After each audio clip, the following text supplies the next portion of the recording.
কি হবে এই লোকটা লোহার উপর লাফ দেওয়ার পর? সে কি বেঁচে থাকবে? তার আগে আমরা অন্য কিছু দিয়ে ট্রাই করে দেখি। প্রথমে থাকবে আমাদের কাছে প্লাস্টিকের বল। চলো লাফ দাও।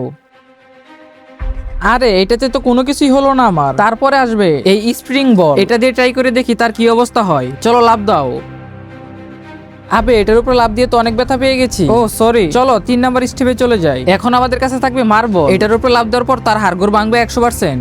একজন মা কতটা আপন হয় সেটা একমাত্র যার মা নেই সেই বুঝে। আপনার মা যদি বেঁচে থাকে তাহলে চ্যানেলটিকে লাইক সাবস্ক্রাইব করে দিবেন, আর যদি না দেন তাহলে ভাববো আপনার মা বাবা বেঁচে নেই।